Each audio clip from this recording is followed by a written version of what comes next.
ñu ngi nii internet yëpp fas yéene ànd ak yéen tey daal waxtaan ci actualité bi incha allah. ci actualité bi doyen fi ñu koy dooree mooy tukki Ousmane Sonko fële ca Italie doyen naka nga jàngatee quand même tukki bi nga xamante ni le premier ministre amal na ko foofu ca Italie. waaw xam nga ak tukki beeg coow lu ci am. yàlla dafa dogal Ousmane premier ministre war a dem Émirats. mu dem seeti kilifaam président de la République ni ko ah man de dama bëggoon su ma jógee Émirats il a choisi un jour non ouvrable. waaw samedi. ma def fa crochet waxtaan ak émigré yi kooku ne ko lu baax la.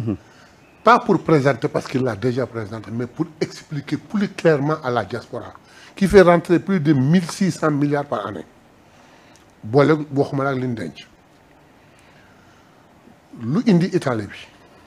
mu ne leen yéen seet leen fu leen gën a arrangé. mënoon na doon France Italie mën na doon Allemagne Espagne fu mu mën a doon mu coïncider ci temps yooyu mu recevoir l'ambassadeur de France mu ànd ak ay investisseurs wala ay industriels français yu ko invité ci benn mbir. mu ne leen je réserve ma réponse pourquoi parce que dafa coïncider ak benn mbir xaw ma nu muy demee. bi mu demee ba xamul ni mënul nekk. mu jël kilifa yónni ko fa moom nag mu dem wuy ji fi nga xam ne woote na ko muy fekk na ñee choisir muy fale Italie. il est allé en Italie. macha allah toog expliquer leen Sénégal dañ ko fekk au 4e sous-sol mais affaire bi ñàmbarte gi du constat bi rek mais kenn teguñu fi pour ñu constater biñ ko constater. wax ak ñeen war a waxal am ñoo xam dañ jóg di yàq ni dañuy wax rek dañuy yàq der mais amu fi mais on a pris beaucoup de temps benn pour dindi wax yooyu ñooñ di wax ñaar pour fexe ba réew mi du soox déggoo ñu wàññi salaire yi déggoo électricité yokk déggoo ndox wala wala essence wala dara yokk mais seen njàmbaartee tax mais ça va continuer jusqu'à quand lu nu doon wax amul. déficit bi ëpp na 17%. Taux dette bi ëpp na 118%. FMI téye loxoom Banque mondiale téye loxoom. ñu góor malgré nos moyens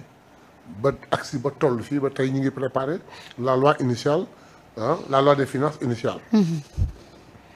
mais situation bi mënu prévaloir il va falloir ñu changer ko. moo indi ñu teg un plan boo xam ne ci sunu man ak sunu kàttan duñ ko wàll yaan fenn ñoo koy financer sunu bopp à 90%. dinañ ci ñëw. léegi nag ba Ousmane Sonko di wax eurobond ak yeneen bi muy wax kon astafurlah ak diaspora bond yàgg na mais tey diaspora bond pour nga inciter la diaspora pour ñu am volonté def ko mu dem toog wax ak ñoom expliquer leen situation bi ni mu demee wax leen investissement yi mun dem waxuma la fa xew ak la ñu waajal mais la nga xam ne kenn waajalu ko mu yegg Italie ay investisseurs italiens gis ko buuxante ba am audience. xam nga loolu kenn waajalu ko. ni ko dañoo bëgg ñëw benn rek laa ciy jël en matière d'agriculture italiens yi ku ne xam nañ ko. at mun nañ ñëw jël si xale yi fii yóbbu leen. pour ñu witti déjà kenn mënu leen ci. dañu bëgg ñëw investir au Sénégal waaye nag dañuy ñëw jël pàcc bàyyi Sénégalais yi pàcc dégg nga Ousmane Sonko ne leen yéen italiens yi nekk fii mais pàcc boobu ñu bàyyi jël leen ko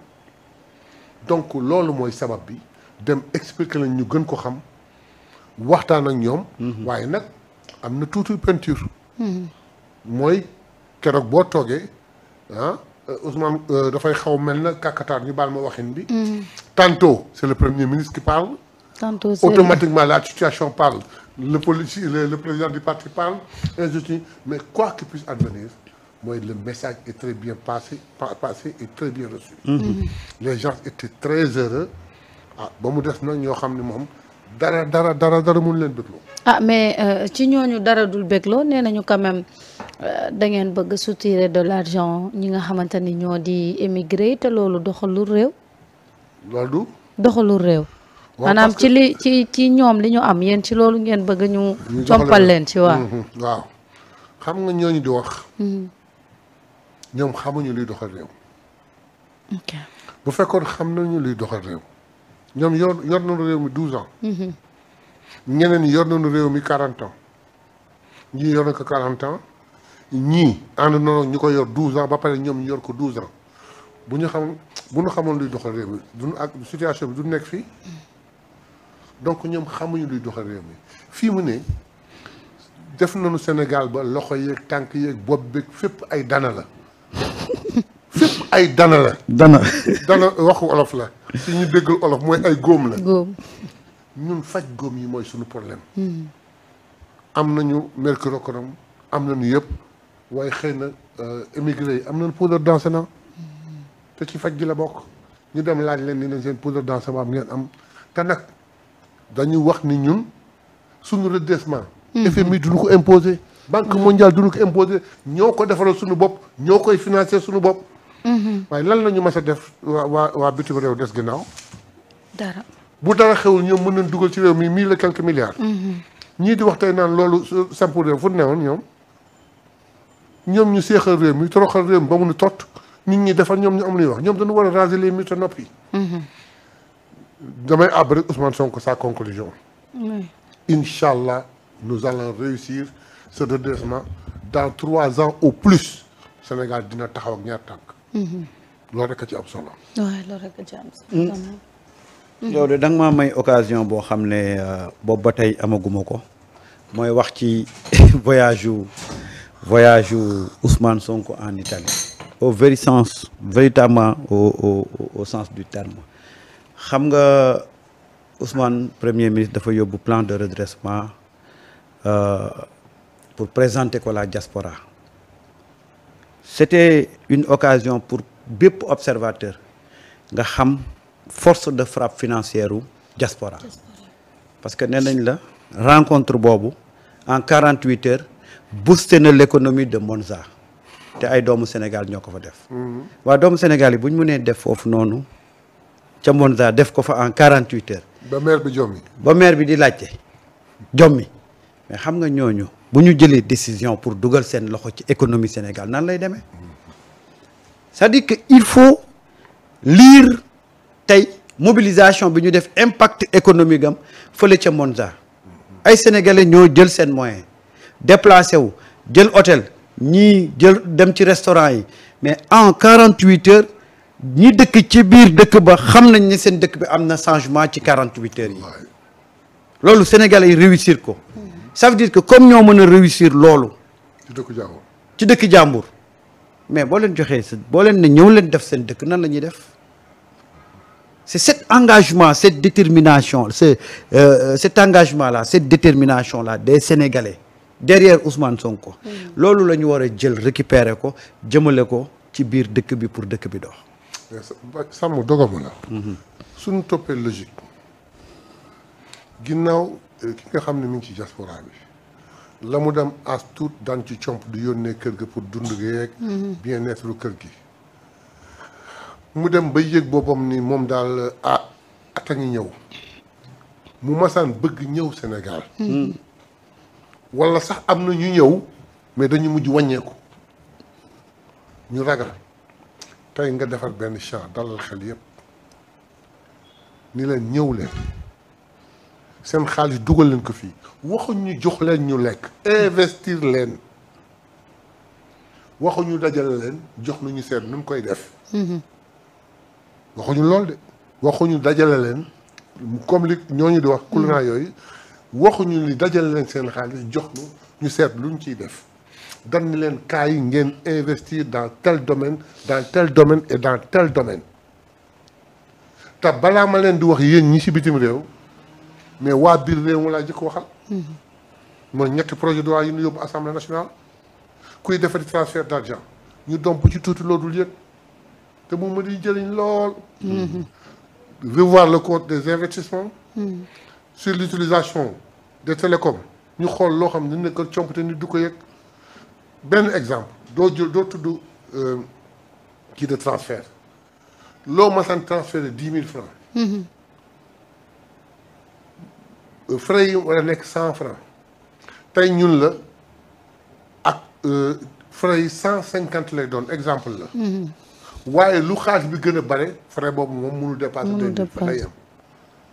maanaam doo ko sax yëg. entre ñu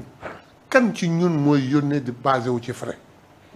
yàlla mi ma tiim xam na ni su ma yàlla mayee ba ma am bay yóbbu di yónnee sama njaboot papa lii may dënd di ko yónnee je me soucie bien de ce qu'il reçoit. Je ne regarde même pas frais yi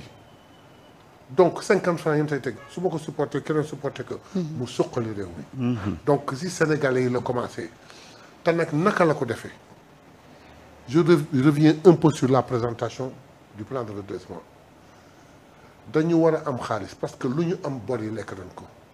gannaaw bor yi nu làq ak yeneen lu ñu am bor yi lekk nañ ko dañu war am xaalis am nañ nag xaalis boo xam ni jagleel nañ ko askan bi.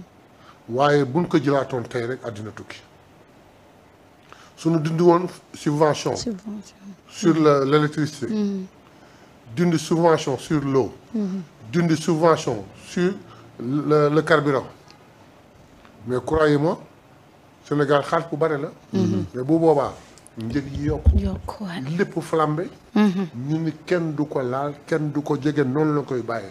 bien que gafaga gi amul dara subvention yooyu moom kenn du ko laal waaye muq mi tux mi comme bëgg nañ nit ñi bàyyi ko te bàyyi ko jaar doon lu ne mu ñu leen ko bàyyiloo ñu cof ci as tuuti